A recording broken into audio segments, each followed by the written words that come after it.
c'est maintenant. Et nous sommes très heureux de vous savoir de plus en plus nombreux à suivre cette émission. Une émission qui est devenue presque une drogue pour les téléspectateurs ivoiriens et du monde entier. Mesdames et messieurs, nous avons un charmant et chaleureux public qui va s'applaudir.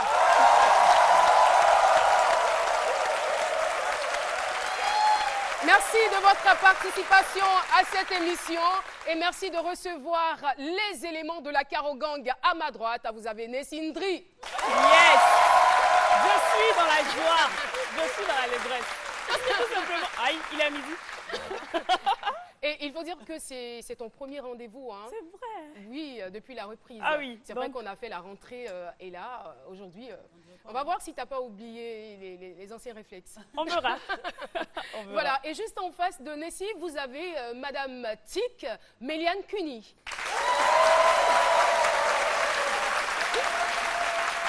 Méliane, oui. Ça va, ça se passe bien? Oui, ça se passe bien. Tu as dormi? Oui, bon, la dernière fois, j'avais fait deux jours. 2 jours. Bon, hier, C'est hier, incroyable. j'ai Combien dormi d'heures? Bon, hier, j'ai dormi à 1h du matin. Ah d'accord. Méliane, c'est pas Donc, du tout ça veut dire thérapeutique. que j'ai dormi. Non, C'est tu pas as du quand tout même dormi tôt. Hein. Je dors à 1h du matin, j'ai Dors. dormi. Donc, Alors, on va saluer maintenant notre docteur en humour, docteur Philo.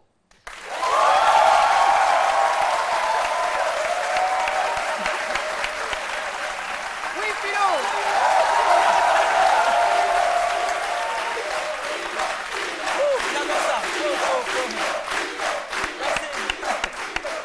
Merci beaucoup, le fan club Philo. J'adore beaucoup les ovations, ça me donne du plaisir. Ça- Quand je fais ça, il faut reprendre parce que reprenez la big up.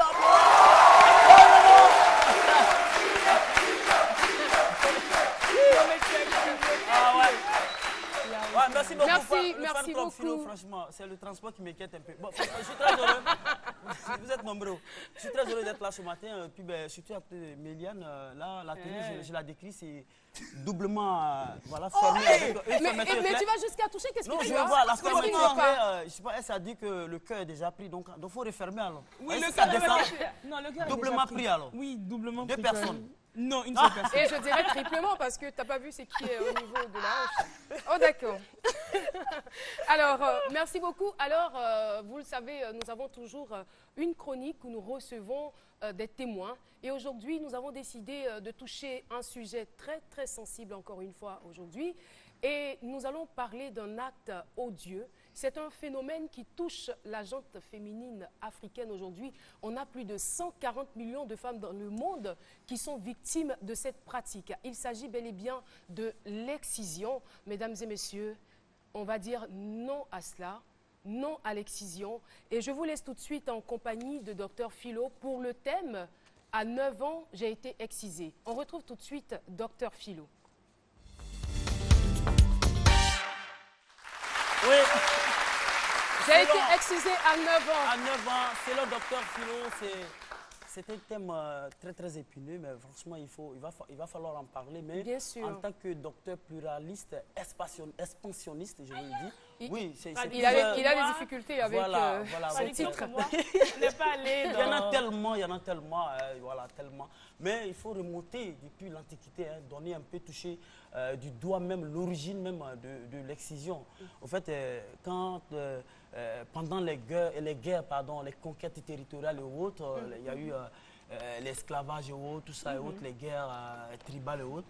Donc, en ce moment-là, il y a eu plus de morts et autres, tout ça sur le terrain. Et autres, hein? Voilà, Ah, plus d'accord, de morts et autres sur le Les terrain. morts, Donc, quand les gens les sont revenus, amputations. voilà. Donc, les bras valides étaient partis en guerre et autres, tout ça. Donc, il y a eu plus Tu as de eu un pertes nouveau en tic vie aujourd'hui? humaine. Comment? Tu as eu un nouveau titre Et aujourd'hui? autres. Non, Et j'ai- autres. et Ça autres. fait 5 fois que tu le dis.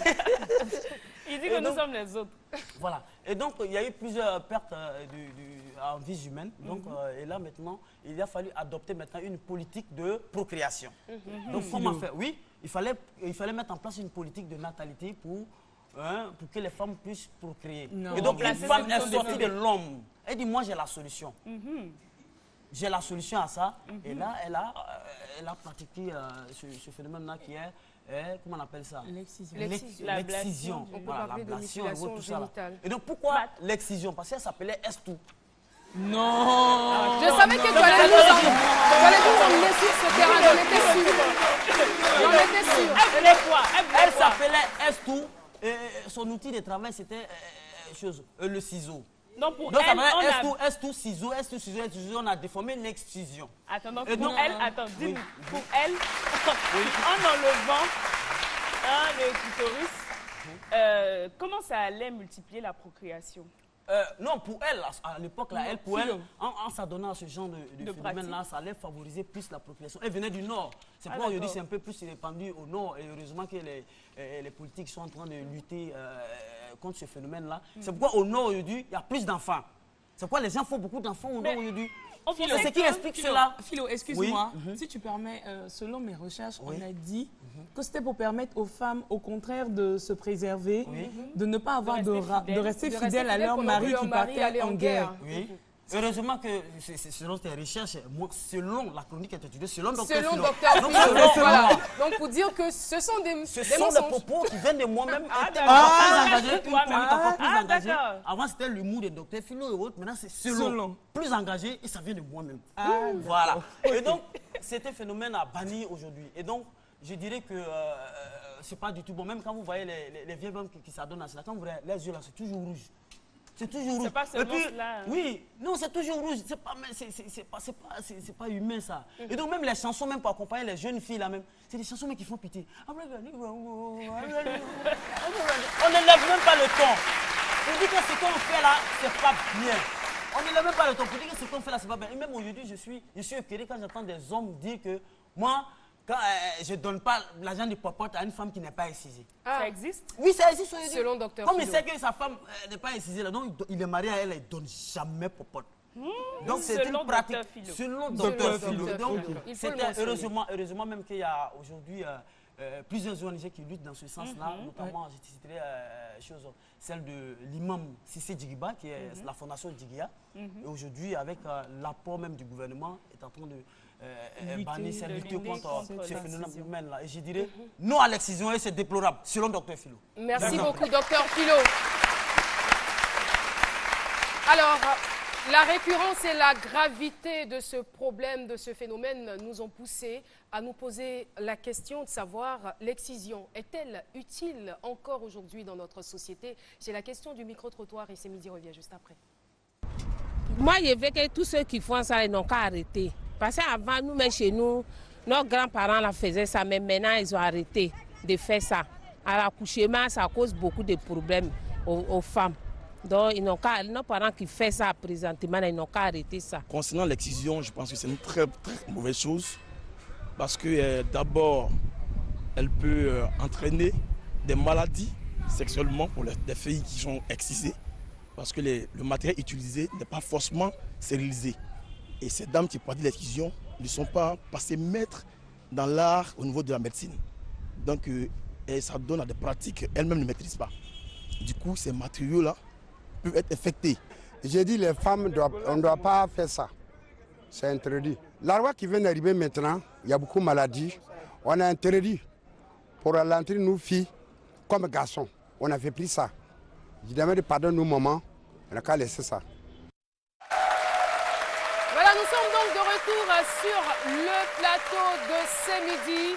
Ils sont tous unanimes, l'excision n'est pas une bonne chose et malheureusement notre invitée témoin du jour est victime d'excision. Elle s'appelle Odile Parel-Loucha. Mesdames et messieurs, nous recevons maintenant Madame Parel.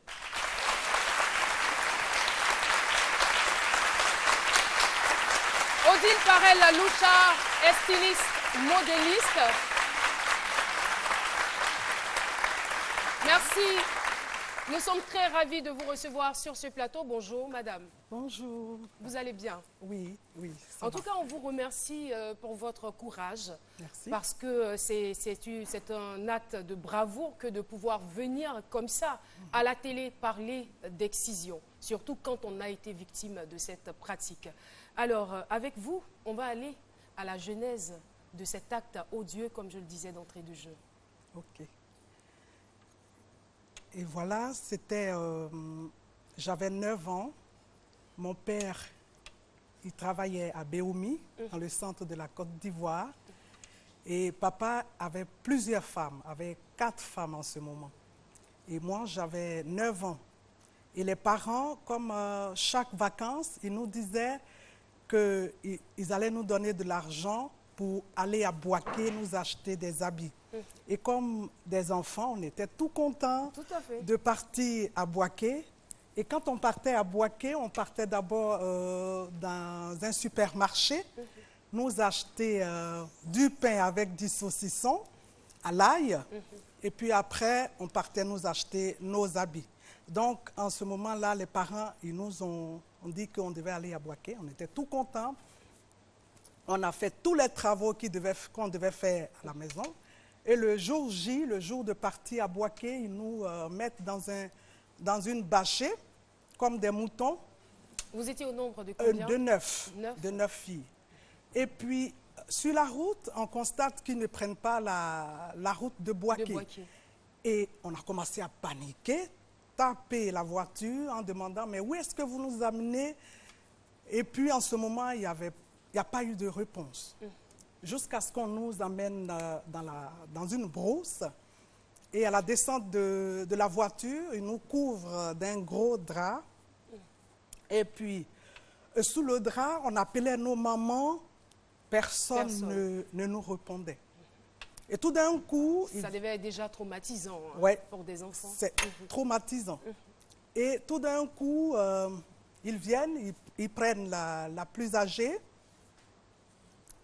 Et puis, aucune réponse. Et un moment après, on entend des cris de pleurs. Donc, c'était la première. Et jusqu'à ce que moi, je vienne en dernier moment, sous ce drap où je me suis retrouvée toute seule, et je ne savais pas ce qui se passait. Et mon tour arrive, toujours couvert de ce drap. On arrive dans un lieu, on me prend les deux jambes, on me jette par terre, mais le bruit, il est énorme. Et jusque-là, vous ne voyez pas ce qui se passait? Vous ne voyez personne? Personne.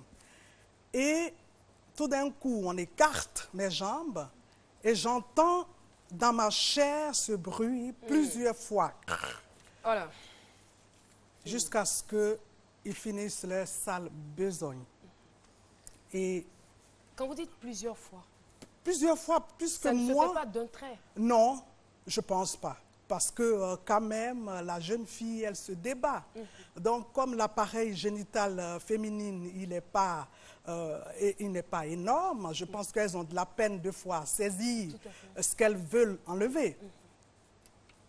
Et puis, surtout, au niveau de l'appareil génital, il y a plusieurs parties, très souvent, qui sont enlevées. Chez moi, ils ont enlevé le clitoris, le capuchon et les petites lèvres. Voilà, chers téléspectateurs, souffrez que nous puissions utiliser ces termes.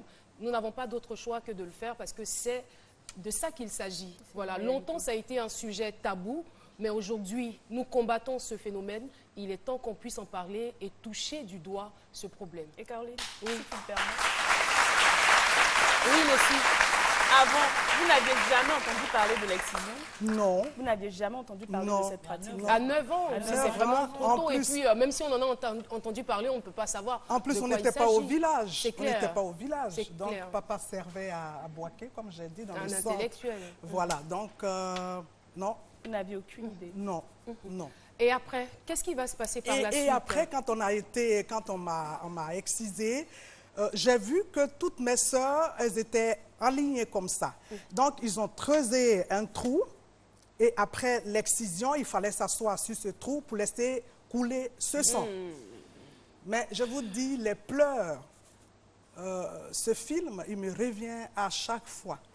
Et jusqu'après, je vois une dame, elle va chercher des feuilles et puis après, elle le met entre nos jambes pour que le sang se coagule. Pour arrêter l'hémorragie. Voilà.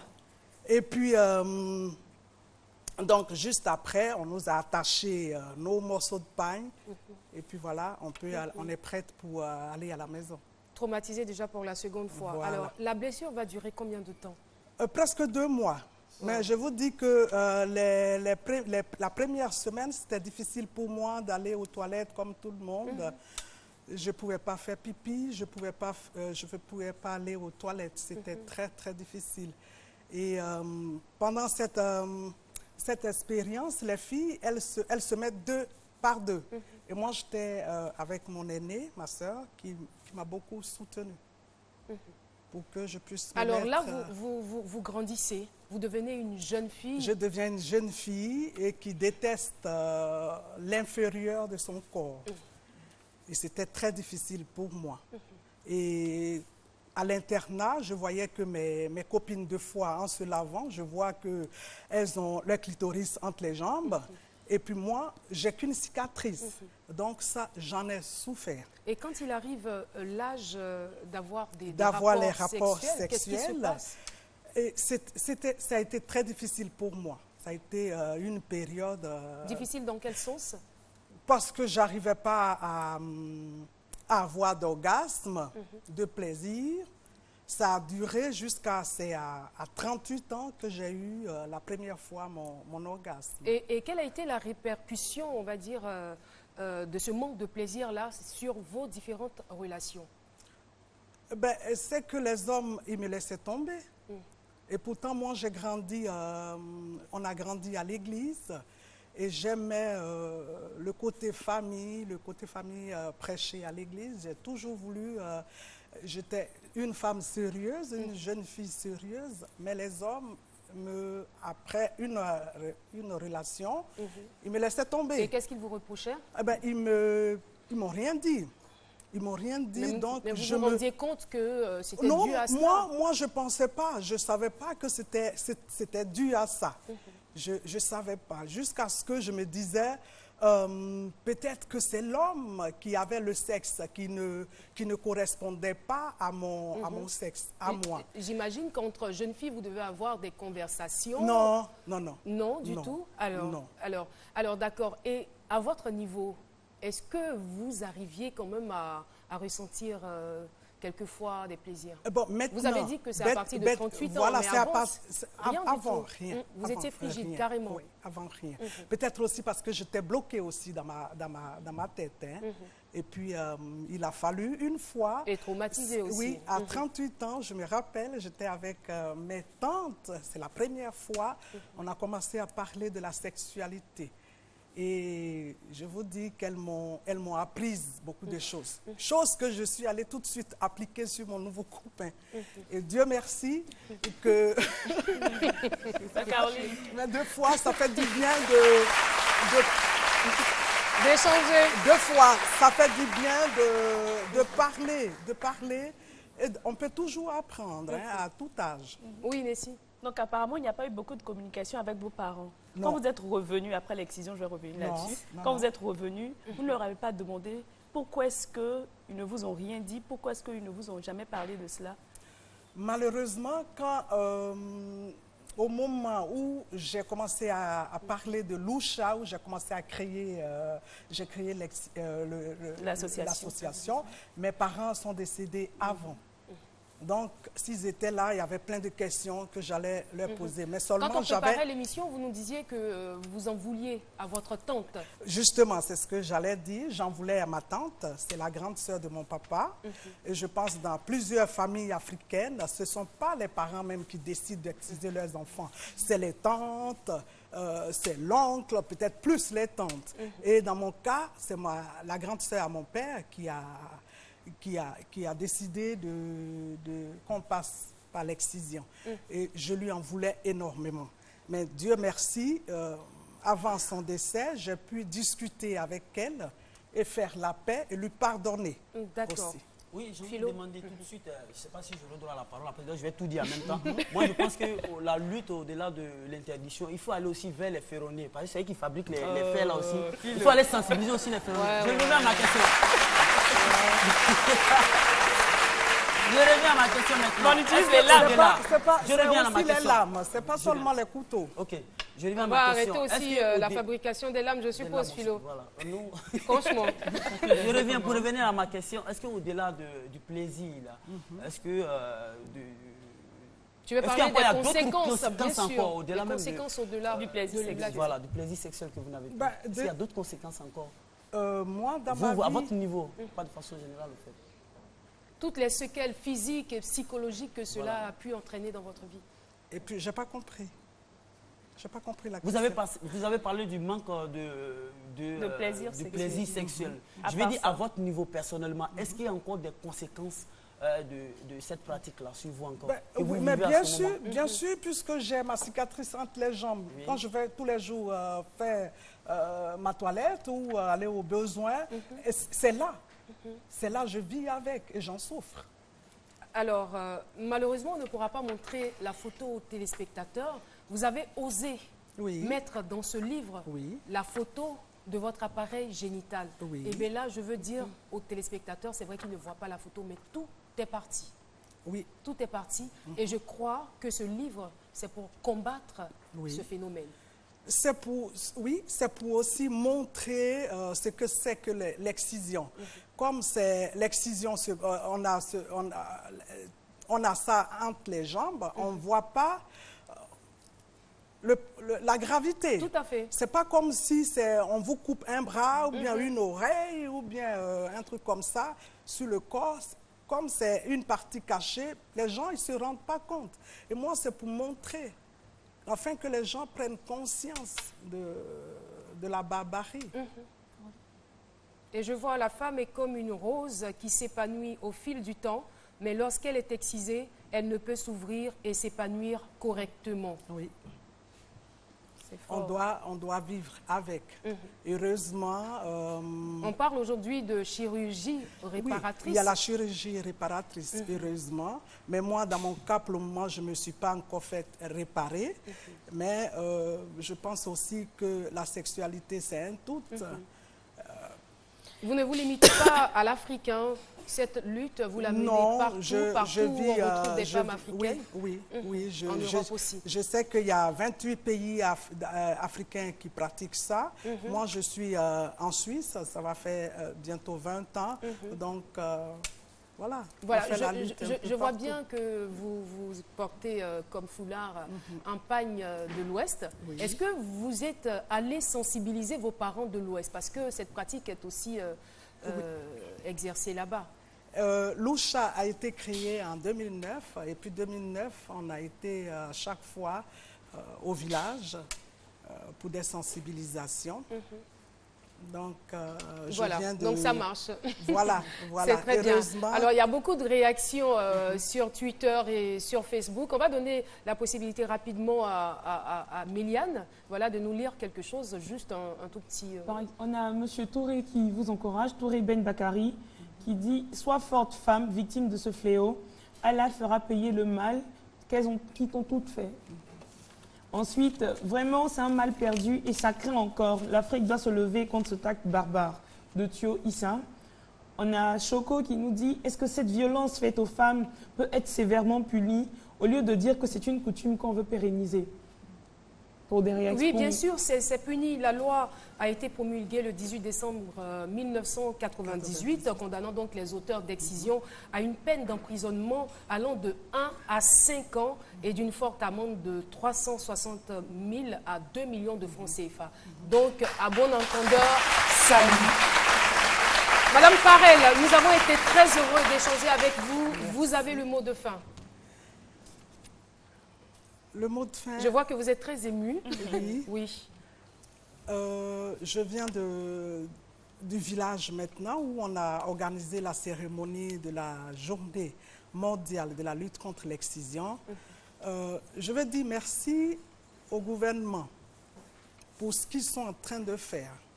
Mais je pense que c'est très minime. Ils doivent s'impliquer à fond. À fond. Je suis vraiment, si je peux le dire, déçue. Je sais qu'ils sont en train de faire quelque chose, mais ils ne doivent pas s'arrêter à ça. Tout le monde, on doit s'impliquer parce que je vous dis qu'aujourd'hui, ils n'excisent plus les jeunes filles d'un certain âge, ils prennent les enfants au berceau. Ils ont changé de stratégie. Plus on fait la sensibilisation, plus ils changent aussi de stratégie. Et il faut aussi dire que la loi n'est pas appliquée. Il y a 2 semaines en arrière... La loi peut-être n'est pas appliquée parce que les victimes ne sont pas dénoncées. même quand elles sont dénoncées, même quand elles sont dénoncées, moi je sais de quoi je parle, même quand elles sont dénoncées et qu'on les met, on essaye de les arrêter, il y a les autorités qui passent derrière, qui vont libérer ces personnes. Mais est-ce que vous, dans votre combat quotidien, vous êtes parvenu à mettre la main sur des exciseuses? Non. Non? Non.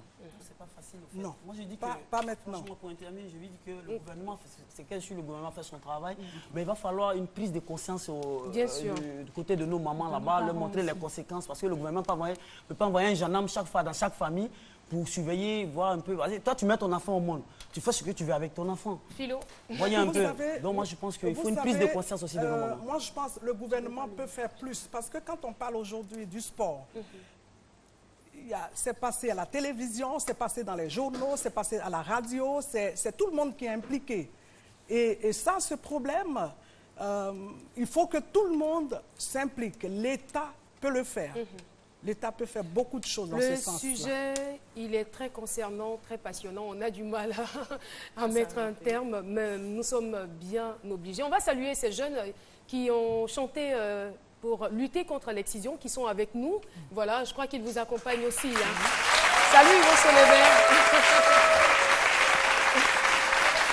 Merci. Merci pour votre combat. Et on espère bien que tous les hommes vont s'y mettre. Ce n'est pas une affaire de femmes, parce que quand une femme est excisée, eh bien, les répercussions se ressentent non seulement sur les hommes, mais aussi sur les enfants. C'est sur toute la cellule familiale et partant de là, sur toute la société. Alors, si nous voulons avoir une société équilibrée, si nous voulons avoir une société émergente, nous devons arrêter cette pratique. Elle est désuète. Elle n'a plus le droit d'exister. La femme a besoin de son intégrité physique. La femme a besoin de sa dignité et la femme a besoin de sa partie génitale. Alors, mesdames et messieurs, arrêtons cette pratique parce qu'elle ne nous sert pas du tout. Madame, on vous remercie infiniment d'être venue sur notre plateau et bonne chance pour la suite du combat. Merci. On espère bien que votre voix va porter. Merci encore. Voilà. Vous suivez C'est Midi et nous parlions d'excision et nous espérons que cette émission va véritablement changer quelque chose dans la mentalité collective africaine surtout. Et sur ce, nous allons rester dans la culture. On part pour les réseaux sociaux, mais là c'est un projet, c'est plutôt un projet qui va à la découverte de notre pays, de la culture de notre pays. Et c'est avec Méliane Cuny.